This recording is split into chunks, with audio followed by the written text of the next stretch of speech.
चलिए टॉपिक शुरू करते हैं। हाइड्रोजन स्पेक्ट्रम, हाइड्रोजन स्पेक्ट्रम, ये टॉपिक शुरू करते हैं।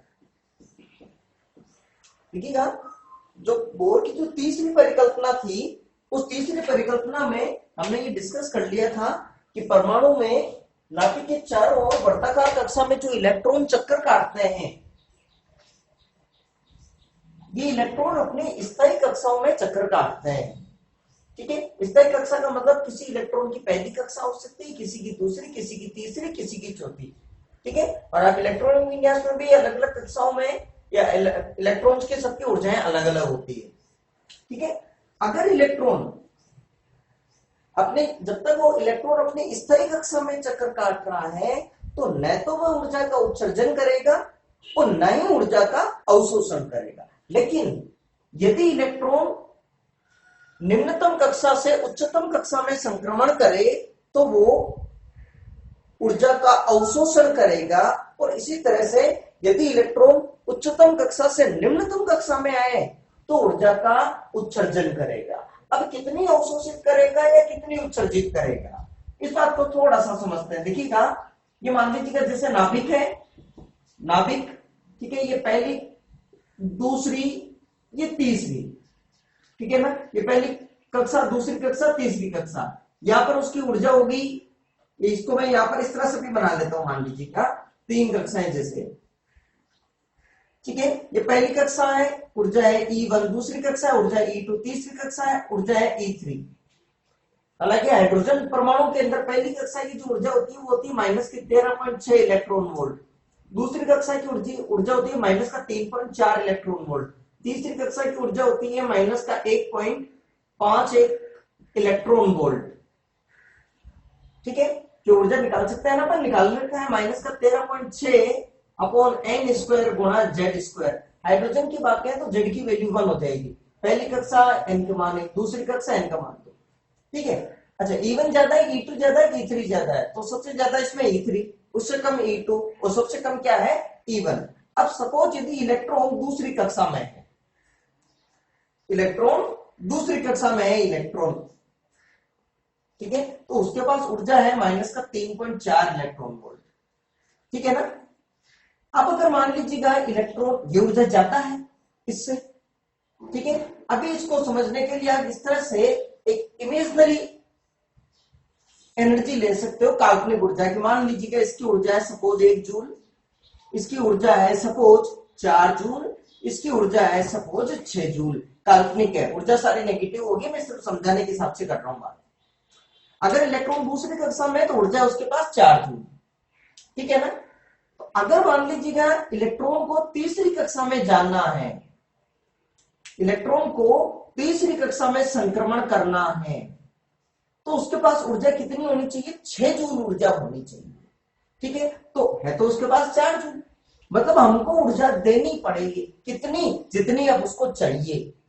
तो कितनी चाहिए, 4 जूल है उसके पास, 6 जूल चाहिए, 6 जूल मतलब होना है, चाहिए कितनी, 2 जूल।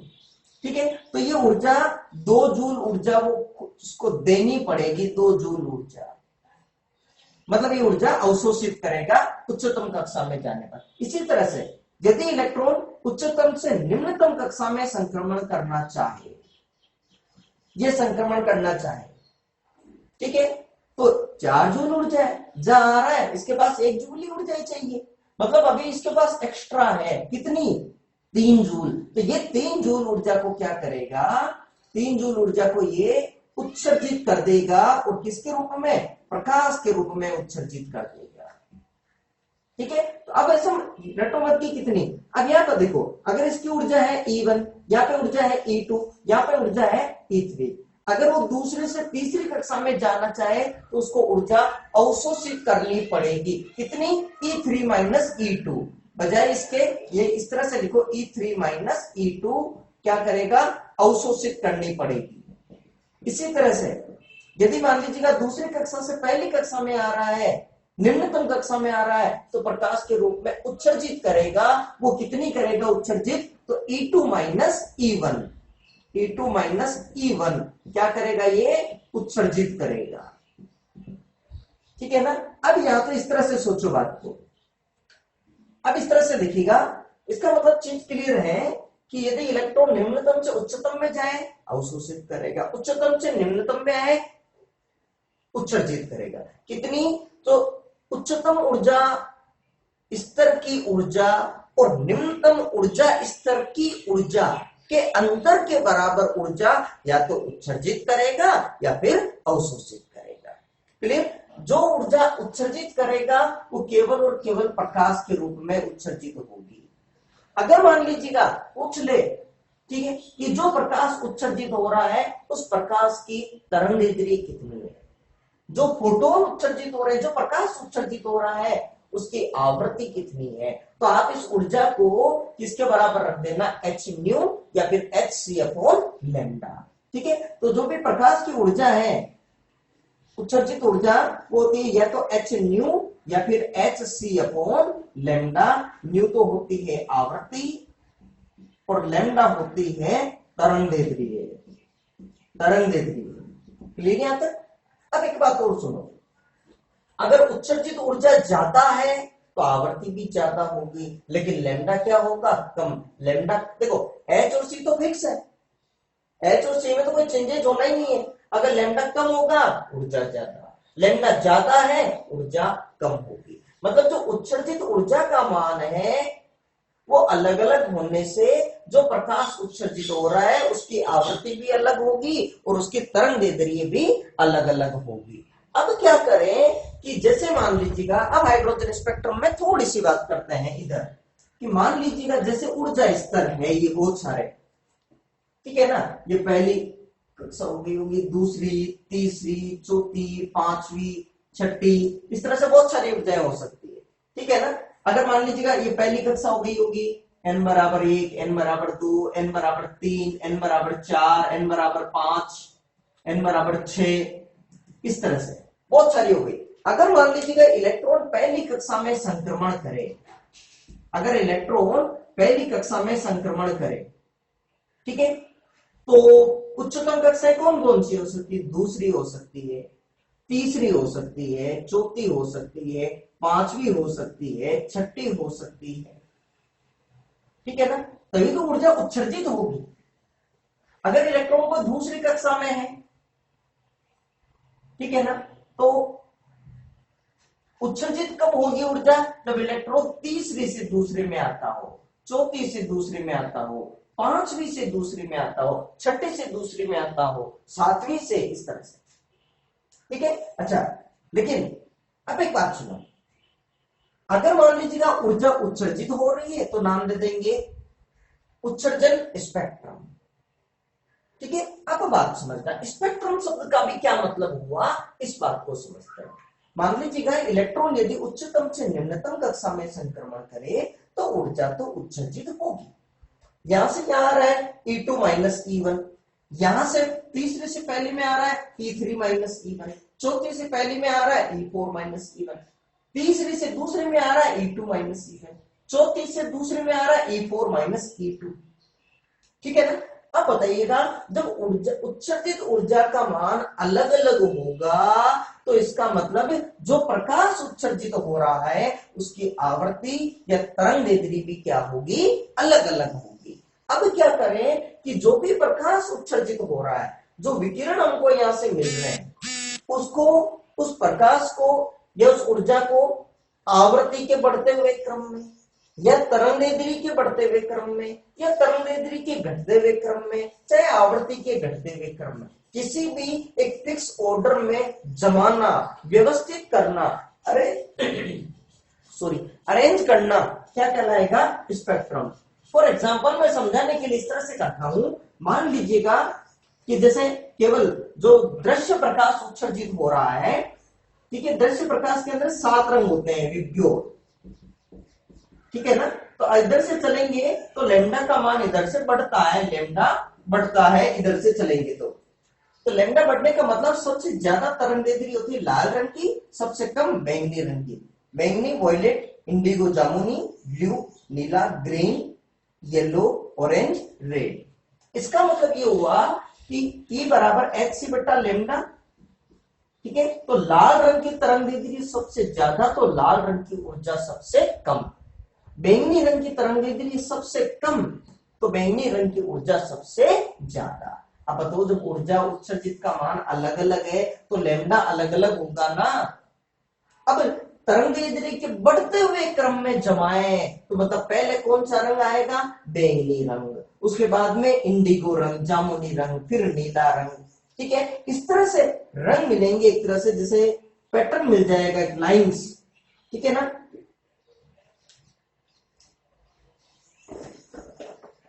फॉर एग्जाम्पल देखिएगा, ये जैसे हो गया आपके लिए बैंगनी रंग, बैंगनी रंग का तो है भी नहीं पास। ठीक है ना। फॉर एग्जाम्पल कि जैसे हो गया यहाँ पर रेड कलर का, ठीक है ना, और रेड कलर हो गई। यहां पर मान लीजिएगा जैसे कुछ ऑरेंज कलर हो गया, ऑरेंज कलर मिल गया यहाँ पे। ठीक है ना। और इस तरह से और देखेंगे तो येलो कलर मिल जाए, तो अलग अलग कलर यदि मिल जाएंगे, फिर ऐसे ग्रीन कलर मिल जाएगा। ठीक है ना। तो अलग अलग जो कलर यहाँ पर मिल रहे हैं, ठीक है, तो देखिएगा जो ये कलर मिल रहे हैं एक फिक्स पैटर्न, देखिए तरंगदैर्ध्य की बढ़ते हुए क्रम में जमा है। इसी पैटर्न को ही क्या कहते हैं, स्पेक्ट्रम। स्पेक्ट्रम का हर जगह मतलब यही होता है, स्पेक्ट्रम का हर जगह पर मतलब ही स्पेक्ट्रम का यही है कि जो भी तरंग बार उत्सर्जित हो रही है, ठीक है ना, तो उन तरंगदैर्ध्य को आवर्ती के बढ़ते हुए क्रम या आवर्ती के घटते हुए क्रम, आवर्ती के बढ़ते हुए क्रम कह दो चाहे तरंगदैर्ध्य के घटते हुए क्रम कह दो, एक ही चीज है। क्योंकि जब तरंगदैर्ध्य ज्यादा तो आवर्ती कम, तरंगदैर्ध्य कम तो आवर्ती ज्यादा। देखो इन दोनों को बराबर करेंगे तो एच एच कट जाएगा, न्यू बराबर क्या हो गया, सी अपॉन लैम्डा। ठीक है ना।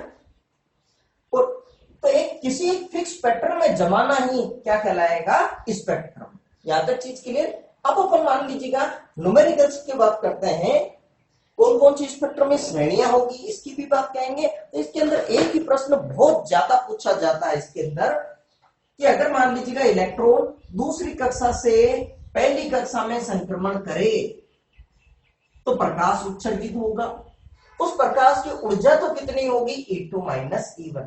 लेकिन जो प्रकाश उत्सर्जित हो रहा है उसकी आवृत्ति क्या होगी, उसकी तरंगदैर्ध्य क्या होगी। तो अगर मान लीजिएगा दूसरी से पहली कक्षा में यदि संक्रमण करे कोई इलेक्ट्रॉन तो कितनी ऊर्जा उत्सर्जित होगी, E2 माइनस E1। अगर उसकी तरंगदैर्ध्य लैम्डा है तो E2 माइनस E1 को किसके बराबर रख दूंगा मैं, HC अपॉन लैम्डा। ठीक है, इसे लैम्डा निकाल लेना। अगर आवर्ती पूछे तो इसको h न्यू के बराबर रख देना। ठीक है, इससे आवर्ती निकल जाएगी। ठीक है ना। तो ये एक टेक्निक है। ठीक है, लेकिन अपन देखिए जनरल फॉर्मूला भी बनाते हैं कि किस तरह से लैम्डा या फिर न्यू डायरेक्टली निकाल लेते हैं, किस तरह से निकाला जाता है, एक टेक्निक बनाते हैं, देखिएगा।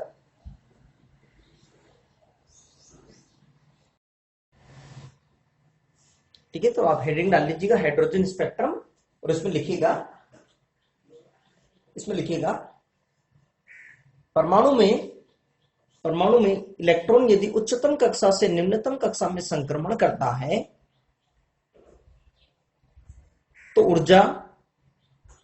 ऊर्जा प्रकाश के रूप में उत्सर्जित करता है।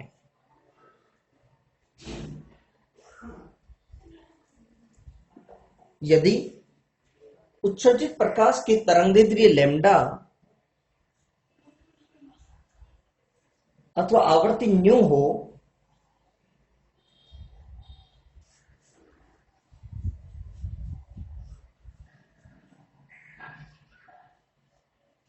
तो उत्सर्जित प्रकाश अथवा उत्सर्जित विकिरण को तरंगदैर्ध्य के बढ़ते हुए क्रम में व्यवस्थित करना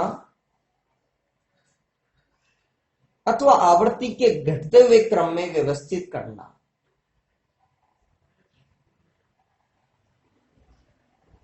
या तरंगदैर्ध्य के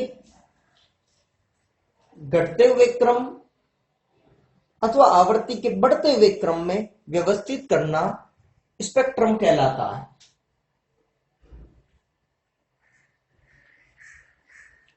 स्पेक्ट्रम कहलाता है। लिख लिया आपने यहां तक?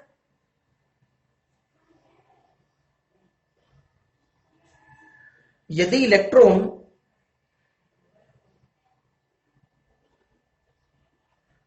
उच्चतम कक्षा से उच्चतम कक्षा, आगे ब्रैकेट में लिखना NH, उच्चतम कक्षा NH से निम्नतम कक्षा NL लोअर में संक्रमण करे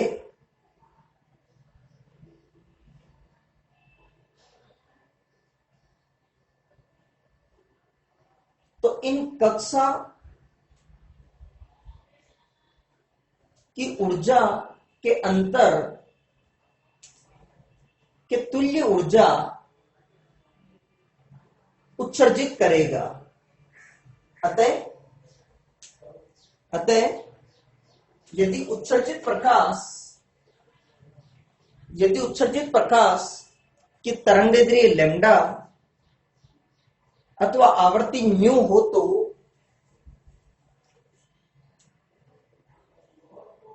EH माइनस EL बराबर HC अपॉन लैम्डा। और ये कॉपी कर लीजिएगा आप, H न्यू। ठीक है, इतना ही लिख लीजिएगा, इसको वापस अभी डिस्कस करेंगे। ठीक है, उसके बाद में देखिएगा, तो पहले तो एक जनरल चीज निकालते हैं। देखिएगा उत्सर्जित प्रकाश की ये तरंगदैर्घ्य कितनी होगी, फॉर्मूले से भी निकालते हैं, फिर वापस कॉपी कर इसको लिखना फिर बाद में। ठीक है, देखिएगा स्टार्ट कर दूं यहां तक। एक फॉर्मूला, जनरल फॉर्मूला निकालते हैं, देखो कैसे।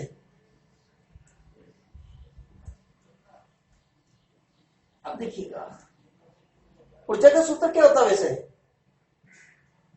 ऊर्जा का सूत्र क्या होता है, देखो एनवी कक्षा की ऊर्जा जो है, ठीक है, हमने पढ़ लिया था। एनवी परमाणु में, किसी भी परमाणु में, देखिएगा किसी भी परमाणु में एनवी कक्षा में इलेक्ट्रॉन की ऊर्जा, एनवी कक्षा में इलेक्ट्रॉन की ऊर्जा की बात करें तो जो ऊर्जा होती है वो होती है E बराबर एनवी कक्षा की ऊर्जा। ध्यान दो, जनरल सूत्र बता दीजिए। देखो माइनस का 13.6 गुना जेड स्क्वायर बटा एन स्क्वायर, वो इलेक्ट्रॉन वोल्ट में है। ठीक है ना, तो अगर मान लीजिएगा वो ऊर्जा को आप अगर एच सी अपॉन लेमडा या एच न्यू के बराबर रखते हो तो फिर आपको एच की वैल्यू भी इलेक्ट्रॉन वोल्ट में रखनी पड़ेगी, तो जाकर आंसर सही आएगा। ठीक है, या फिर जनरल एक सूत्र बना लेते हैं। देखो फॉर्मूला क्या होता है, माइनस इन्हीं का स्क्वायर इंटू पाकीजा का स्क्वायर इंटू मिट्टू। तो माइनस इन्हीं का स्क्वायर, ये हो गया इन्हीं का स्क्वायर इंटू पाकीजा का स्क्वायर इंटू मिट्टू। ठीक है, या फिर इन्हीं मतलब ई बटा एन एच, पाकीजा मतलब पाई के जेड, और मिट्टू मतलब क्या हो गया M double E two. Directly फिर मैं ये लिख रहा हूं फॉर्मूला, माइनस ई बटा एन एच का whole square pi K Z का whole square M double E two. ठीक है, तो ये हो गया फॉर्मूला आपके पास, माइनस का 2m ई की घात 4 pi square K square Z square upon N square H square. ये आ गया फॉर्मूला आपके पास, माइनस का 2m ई की घात 4 हो गया pi square K square Z square upon N square H square. ये क्या हो गया, एनवी कक्षा की ऊर्जा हो गई। ठीक है, अब आपके पास यदि इलेक्ट्रॉन की उच्चतम कक्षा है NH और निम्नतम कक्षा है NL, लोअर, हायर लोअर, इसकी ऊर्जा मान लेते हैं EH, इसकी ऊर्जा मान लेते हैं EL। एक जनरल सूत्र बना रहे हैं कि यदि इलेक्ट्रॉन अब यदि उच्चतम कक्षा से निम्नतम कक्षा में संक्रमण करे तो जो प्रकाश उत्सर्जित होगा, जो भी विकिरण मिलेगा, उसकी तरंगदैर्घ्य लैम्डा का मान क्या होगा, ये फॉर्मूला निकालना चाह रहे हैं। ठीक है, तो उच्चतम कक्षा की ऊर्जा की बात कर लेते हैं। तो उच्चतम कक्षा की ऊर्जा, उच्चतम कक्षा NH की ऊर्जा EH हो तो EH की वैल्यू क्या रख देंगे यहाँ पे, एन की जगह क्या रख दो NH, तो क्या हो जाएगा माइनस का 2m e⁴ pi square K square Z square upon यहां पर NH का स्क्वायर और H स्क्वायर, ये प्लांक स्थिरांक। ठीक है, इसी तरह से निम्नतम कक्षा की ऊर्जा, इसी तरह से निम्नतम कक्षा NL, निम्नतम कक्षा NL की ऊर्जा EL हो तो फिर EL की वैल्यू क्या हो जाएगी, N की जगह क्या रख दो NL। ठीक है, निम्नतम कक्षा तो N की कक्षा क्या होगी नहीं, तो क्या हो जाएगा माइनस का 2m e⁴ pi square K square Z square upon NL का स्क्वायर इंटू H स्क्वायर, ये हो गया। ठीक है ना। अब देखिएगा, यदि इलेक्ट्रॉन उच्च से निम्न में संक्रमण कर रहा है तो फिर होना क्या चाहिए बताएंगे आप, EH माइनस EL, यही तो किसके बराबर होगा, HC अपॉन लैम्डा के बराबर होगा, HC अपॉन लैम्डा। ठीक है, तो ये वैल्यू रख दो यहाँ पे। ठीक है, तो EH की वैल्यू रख दूं तो माइनस का 2m e⁴ pi square K square Z square upon NH का स्क्वायर इंटू H स्क्वायर। ठीक है, माइनस, और उसको माइनस करना है, EL की वैल्यू क्या हो गई देखिएगा, माइनस का 2m e⁴ pi square K square Z square upon NL का स्क्वायर इंटू H स्क्वायर, ये बन गया यहाँ पे। ठीक है ना। अब इसको किसके बराबर रखना है, HC अपॉन लैम्डा के बराबर रखना है। क्लियर यहाँ तक। ठीक है, तो HC अपॉन लैम्डा, देखो ये तो जाएगा प्लस का, ये क्या हो जाएगा माइनस का। ठीक है, तो फिर अब HC अपॉन लैम्डा की वैल्यू किसके बराबर आ गई देखिएगा, तो फिर अब HC upon lambda equal to, HC upon lambda किसके इक्वल हो गया, देखो ये तो प्लस का बन जाएगा 2m e⁴,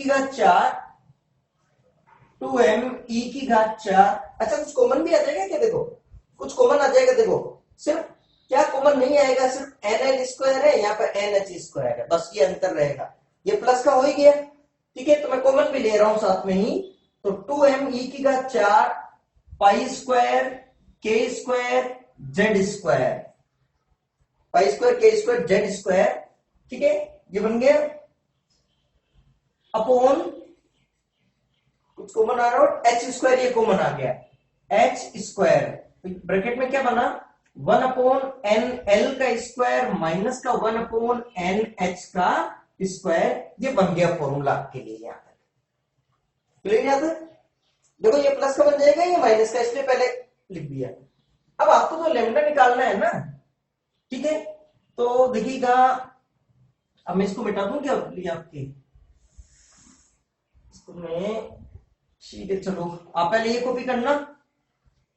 तो देखो HC upon lambda, HC upon lambda, तो देखो लैम्डा निकालना तो 1/λ निकाल लेते हैं पहले, तो 1/λ बराबर क्या हो, देखो HC को भेज दूं इधर, गुणन तो इधर बाद में, तो क्या हो जाएगा equal to 2m e⁴ pi square K square Z square upon H square, तो यहाँ पे है ही, और ये HC जब नीचे उतर गया यहाँ पे, तो HC और H और तो H क्यूब हो गया, ये हो गया H क्यूब। ठीक है, और यहाँ पे क्या बचा 1 अपॉन NL का स्क्वायर माइनस 1 अपॉन NH का स्क्वायर। अब बताओ कोई भी यदि न्यूमेरिकल आए, ठीक है ना, इलेक्ट्रॉन दूसरी कक्षा से पहली कक्षा में संक्रमण किया हो, पांचवी कक्षा से तीसरी कक्षा में संक्रमण किया हो, ज्यादा से ज्यादा NL और NH ही तो चेंज होना है। ठीक है, अच्छा परमाणु चेंज कर सकते हैं, हाइड्रोजन परमाणु की जगह मान लीजिए हीलियम कहते हैं, लिथियम कहते हैं, बेरिलियम कहते हैं, तो जेड चेंज होना है। तो ये चीज तो बाकी की कोई चेंज होना ही नहीं है, मतलब m इलेक्ट्रॉन का द्रव्यमान है, फिक्स है, वही है। E के मान 1.6 × 10⁻−19 कूलाम है, इसमें भी कोई चेंज नहीं होना, पाई के मान में भी कोई चेंजेस नहीं होना। ठीक है ना, तो अब देखिएगा यहाँ पे ये सारी चीज तो क्या है, कांस्टेंट है, यहां से लेकर ये यहां तक की सारी चीज तो, ठीक है ना, ये सारी चीज जब कांस्टेंट है तो इसको लिख दिया मैंने R होता है रिडबर्ग नियतांक, तो 1/λ, इसकी जगह मैं आगे अब ये लिखता हूं, देखिएगा 1/λ बराबर R जेड स्क्वायर और 1/n/l² माइनस का 1/n/h का स्क्वायर, जहां आर क्या है, आर को एक नियतांक है जिसको रिडबर्ग नियतांक कहते हैं। आर है रिडबर्ग नियतांक, रिडबर्ग नियतांक, और इसकी वैल्यू क्या होगी देखिएगा, नियतांक, ठीक है। तो आर बराबर किसको, इसको लिखा ना, मतलब ये हो गया आपके लिए 2m⁴ पाई² k² अपॉन CH³, ये हो गया, ठीक है। k का मान वैसे 1/4πε0 होता है, 4πε0 होता है। ε0 को निर्वात की विद्युतशीलता कहते हैं। इसका मान होता है 8.85 गुणा 10⁻⁻12 कूलम्ब स्क्वायर अपॉन न्यूटन गुणा मीटर स्क्वायर। जब ये वैल्यू रखते हैं तो के का मान डायरेक्टली ये आ जाता है 9 गुणा 10⁹ न्यूटन मीटर स्क्वायर बटा कूलम्ब स्क्वायर, ठीक है ना। ये के का मान, ये इलेक्ट्रॉन, ये जब सारी वैल्यू रखते हैं तो रिडबर्ग नियतांक की जो वैल्यू लगभग वैल्यू आ जाती है 1.09, आर के लगभग वैल्यू आ जाती है 1.09 गुणा 10⁷ मीटर इनवर्स, ये वैल्यू आ जाती है लगभग, ठीक है ना। क्लियर यहां तक? आप इधर कॉपी करो तो ये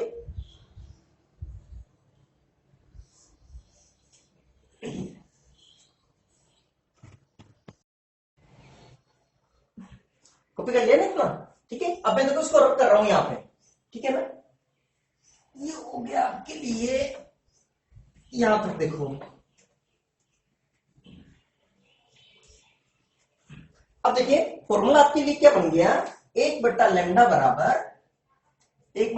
बराबर are Z square 1/n/l² minus का 1/n/h का स्क्वायर। क्लियर यहां तक? आर की वैल्यू ये होगी लगभग अप्रोक्सीमेट, आगे भी आएगा, ठीक है ना। अब देखो न्यूमेरिकल्स में कैसे करना है ये बात को समझो, ठीक है। अब देखिएगा, मान लीजिएगा ये प्रश्न आ गया कि ये कोई परमाणु है, जैसे हाइड्रोजन स्पेक्ट्रम, हाइड्रोजन परमाणु की बात मान कर लेते हैं।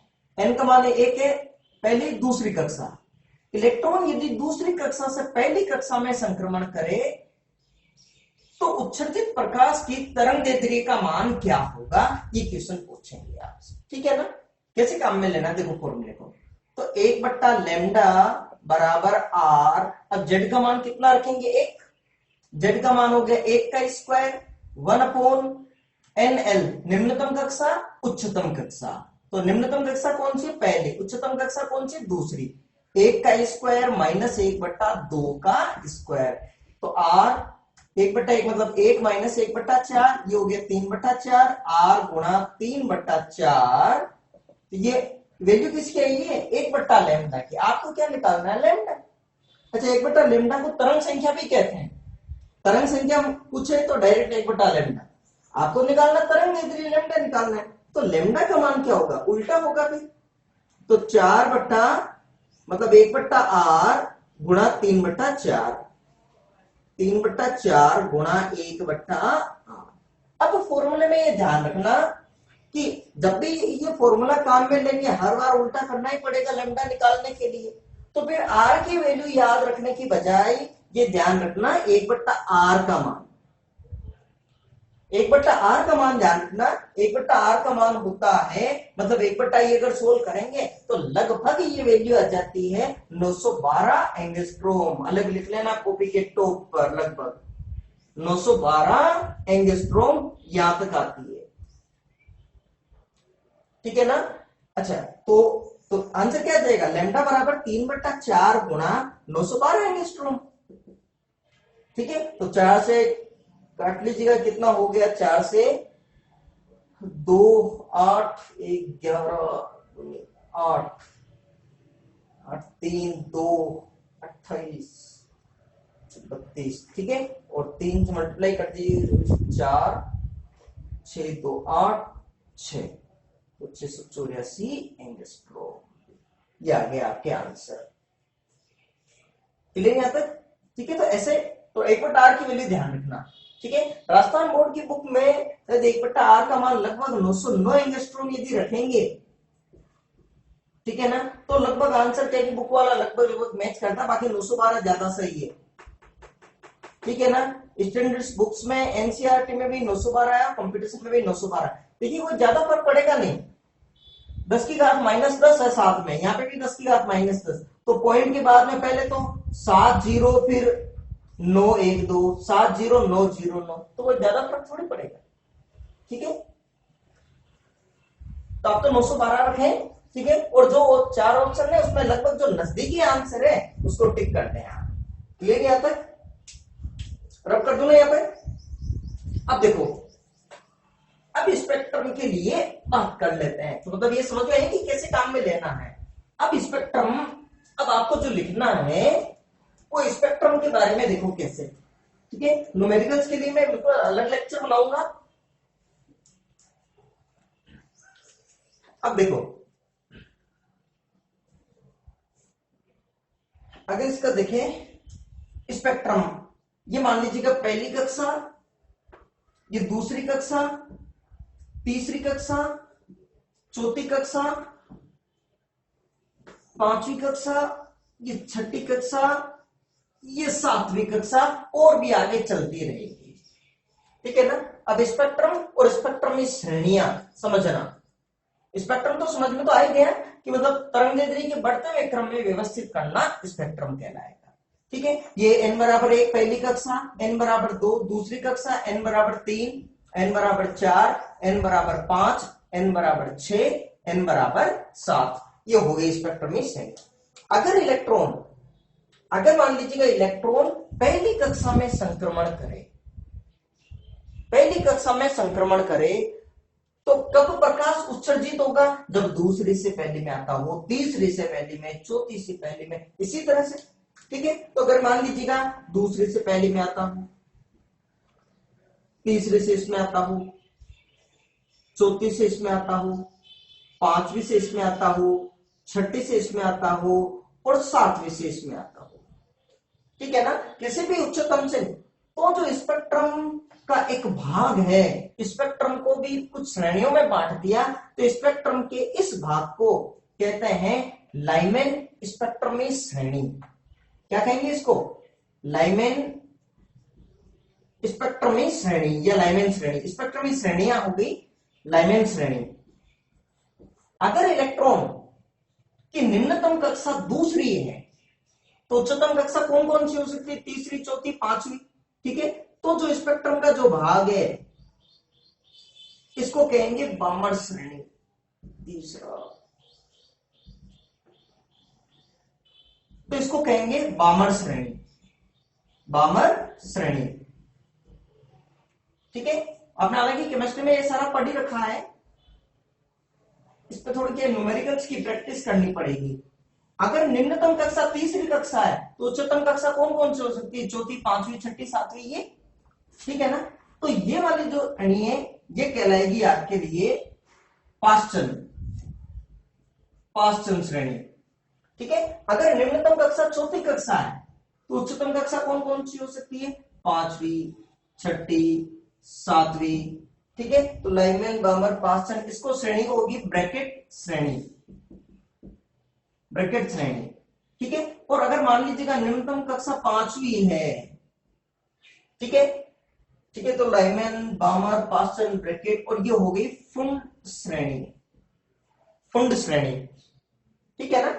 और अगर मान लीजिएगा छठी कक्षा हो जाए, तो उच्चतम कक्षा कौन सी हो सकती है? सातवीं, आठवीं, नवीं, ठीक है ना। और भी स्पेक्ट्रम में निकल जाएगी। अच्छा, केवल ऐसा नहीं है, आठवीं, नवीं, 10वीं भी हो सकती है, ठीक है ना। तो फिर इसका नाम है हम्फ्री, हम्फ्री श्रेणी, ठीक है। सिर्फ नाम है, कोई फ्री नहीं है, ठीक है। तो अब देखो, अगर लाइमैन श्रेणी की भी बात करें, ठीक है, तो बात आगे काम करो, वहां तक तो आपने कॉपी कर लिया है। इसके बाद में आप एक लाइन और लिख लीजिएगा कि हाइड्रोजन स्पेक्ट्रम में, हाइड्रोजन स्पेक्ट्रम में स्पेक्ट्रम को कुछ श्रेणियों में बांटा हुआ है। ठीक है, अब नंबर 1 लिखिएगा, लाइमैन श्रेणी, लाइमैन श्रेणी। ठीक है, अब आगे पहले यहां पे देख लो, उसके बाद में कॉपी करना। लाइमैन श्रेणी, तो देखो लाइमैन श्रेणी की बात करें तो निम्नतम कक्षा तो कितनी हो गई, 1। ठीक है, और उच्चतम कक्षा कौन कौन सी हो गई, 2, 3, 4, इस तरह से ये हो गई उच्चतम कक्षा। ठीक है ना। अब एक बात ये सुनना, और लाइमैन श्रेणी उच्चतम कक्षा ये हो गई 2, 3, 4, 5 ये। ठीक है, अगर ये हो गई, बहुत ध्यान से सुनना समझना, ये लाइमैन श्रेणी की पहली स्पेक्ट्रमी रेखा, ये लाइमैन श्रेणी की दूसरी स्पेक्ट्रमी रेखा, ये लाइमैन श्रेणी की तीसरी स्पेक्ट्रमी रेखा, ये लाइमैन श्रेणी की चौथी स्पेक्ट्रमी रेखा। तो अगर प्रश्न में कई बार यह आ जाए, कुछ भी नहीं लिखा हुआ है कि दूसरी से पहली कक्षा में इलेक्ट्रॉन का संक्रमण होने पर तरंगदैर्ध्य ज्ञात करो, कुछ भी नहीं, सीधा इतना कहा कि लाइमैन श्रेणी की पहली स्पेक्ट्रमी रेखा की तरंगदैर्ध्य ज्ञात करो। तो लाइमैन श्रेणी एनएल का मान 1, पहली स्पेक्ट्रमी रेखा तो एनएच का मान कितना हो गया, 2। ठीक है, लाइमैन श्रेणी की दूसरी स्पेक्ट्रमी रेखा की तरंगदैर्ध्य ज्ञात करो, तो लाइमैन श्रेणी है तो एनएल का मान तो 1। अब दूसरी स्पेक्ट्रमी रेखा है, मतलब कौन से, तीसरे से पहली में, तो एनएच का मान कितना होगा, 3। ठीक है, अगर लाइमैन श्रेणी की चौथी स्पेक्ट्रमी रेखा तो कौन सी हो जाएगी, चौथी स्पेक्ट्रमी रेखा, ये पहली, दूसरी, तीसरी, चौथी स्पेक्ट्रमी रेखा, एनएल का मान 1, एनएच का मान 5। ठीक है, तो इस पर भी ध्यान रखना, तो मैं लिख देता हूं, चाहिए तो इसमें भी, तो लाइमैन श्रेणी की पहली स्पेक्ट्रमी रेखा, तो लाइमैन श्रेणी की प्रथम स्पेक्ट्रमी रेखा, प्रथम स्पेक्ट्रमी रेखा, इसके लिए क्या हो गया, एनएल का मान तो हो गया 1 और एनएच का मान कितना हो गया, 2, सिर्फ 2, 3, 4, 5 नहीं। ठीक है, इसी तरह से दूसरी स्पेक्ट्रमी रेखा, किसकी, लाइमैन श्रेणी की बात कर रहा हूं, के लिए एनएल का मान तो 1 और एनएच का मान 3, इस तरह से हो जाएगा। क्लियर है यहां तक। ठीक है, अब इसी तरह से आगे भी हो जाएगा। ठीक है, अब है बामर श्रेणी, बामर श्रेणी स्पेक्ट्रमी श्रेणी की, तो बामर श्रेणी के लिए एनएल निम्नतम कक्षा तो 2 और उच्चतम कक्षा कौन सी होगी, 3, 4, 5, इस तरह से ये हो गई। ठीक है ना।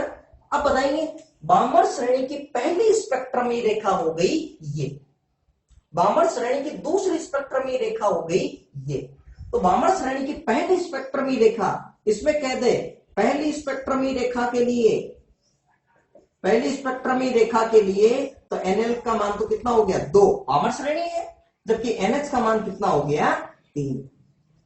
बामर श्रेणी की दूसरी स्पेक्ट्रमी रेखा, एनएल का मान 2, एनएच का मान 4, इस तरह से होता रहेगा। ठीक है ना, समझ में आ गई। ठीक है, इसी तरह से पाश्चन श्रेणी के लिए, पाश्चन श्रेणी के लिए, पाश्चन श्रेणी में निम्नतम कक्षा कौन सी है, 3, उच्चतम कक्षा कौन सी हो गई, 4, 5, 6, इस तरह से हो गई। क्लियर आता है। अब इसी तरह से देखिएगा, पाचन श्रेणी हो गई, अब ब्रैकेट श्रेणी, तो ब्रैकेट श्रेणी के लिए, ब्रैकेट श्रेणी नंबर 4, ब्रैकेट श्रेणी, तो ब्रैकेट श्रेणी के लिए बताएंगे एनएल का मान कितना हो गया, 4, एनएच का मान कितना हो गया, 5, 6, 7, इस तरह से ये मान हो गया। ठीक है, अब वही हो जाएगा इसमें भी, ब्रैकेट श्रेणी की पहली स्पेक्ट्रमी रेखा, एनएल का मान तो 4, एनएच का मान 5। ब्रैकेट श्रेणी की दूसरी स्पेक्ट्रमी रेखा, एनएल का मान 4, एनएच का मान कितना हो जाएगा, 6। ठीक है ना। इसी तरह से फुंड श्रेणी के लिए, तो फुंड श्रेणी में तो एनएल का मान तो कितना हो गया, 5 और एनएच का मान कितना हो गया, 6, 7, इस तरह से ये मान हो जाएगा। ठीक है, और हमफ्री के लिए भी एनएल का मान 6 और एनएच का मान 7, 8, 9, इस तरह से हो जाएगा। क्लियर। अब इसमें एक प्रॉब्लम आती है, तो ये तो हुआ स्पेक्ट्रमी श्रेणियां, ठीक है ना। अब इसमें क्या की प्रॉब्लम ये आती है कि मतलब अगर ये पूछ लिया कि पाश्चन श्रेणी की चौथी स्पेक्ट्रमी रेखा के लिए बताओ, अब पाश्चन श्रेणी की चौथी स्पेक्ट्रमी रेखा के लिए पास चंद से नाम तो क्लियर है कि लाइमैन बामर पास चंद, तो एनएल का मान तो 3 है, लेकिन एनएच का मान निकालने में कहीं ना कहीं प्रॉब्लम आती है। ठीक है, तो किसी भी श्रेणी के लिए ये ध्यान रखना, अगर आपको ये देखना है किसी भी श्रेणी में, मतलब एनएच देखना है, मैं यहां पे लिख देता हूं, किसी भी श्रेणी में अगर ये आपको देखना है एनएच, ठीक है ना, तो एनएच का मान ये होता है एनएल प्लस एनवी स्पेक्ट्रमी रेखा, एनवी स्पेक्ट्रमी रेखा। जैसे लाइमैन श्रेणी की पहली स्पेक्ट्रमी रेखा, लाइमैन श्रेणी की पहली स्पेक्ट्रमी रेखा, एनएल का मान 1, अब एनएच देखना है, लाइमैन श्रेणी एनएल तो 1, अब एनएच बराबर क्या हो जाएगा, एनएल मतलब 1 प्लस 1 वी स्पेक्ट्रमी, मतलब 1 प्लस 1 कितना हो जाएगा 2। सिर्फ याद रखने की टेक्निक है। ठीक है, अगर कहते हैं लाइमैन श्रेणी की तीसरी स्पेक्ट्रमी रेखा, तो लाइमैन श्रेणी का एनएल का मान तो हो गया 1 और एनएच का मान कितना हो जाएगा 1 प्लस तीसरी स्पेक्ट्रमी रेखा है तो 3, मतलब कितना हो जाएगा 4। बामर श्रेणी की पांचवी स्पेक्ट्रमी रेखा, बामर श्रेणी एनएल का मान 2। अब पांचवी स्पेक्ट्रमी रेखा के लिए पूछ रहे हैं ना, तो पांचवी स्पेक्ट्रमी रेखा के लिए कितना हो जाएगा 2 प्लस 5, मतलब एनएच का मान कितना हो जाएगा 7। ब्रैकेट श्रेणी की तीसरी स्पेक्ट्रमी रेखा, ब्रैकेट श्रेणी की, ठीक है, एनएल का मान 3 और तीसरी स्पेक्ट्रमी रेखा 3 प्लस 3, एनएच का मान कितना हो जाएगा 6। क्लियर? तो ये हुआ आपके लिए हाइड्रोजन स्पेक्ट्रम और ये स्पेक्ट्रमी श्रेणियां। अब बहुत सारे इस पे न्यूमेरिकल बनेंगे, ठीक है, और इस पे बहुत ज्यादा इंपॉर्टेंट है और 12th के अंदर मेनली ये स्पेक्ट्रम का ही पार्ट है। ठीक है, बाकी और कोई ज्यादा इतना पार्ट नहीं, मेनली ये स्पेक्ट्रम का ही पार्ट है, इसी पर न्यूमेरिकल क्वेश्चंस भी बनेंगे। ठीक है, इसके लिए मैं अगला लेक्चर भी बनाऊंगा न्यूमेरिकल क्वेश्चंस के लिए, आप इसको कॉपी कर लीजिएगा। Thank you.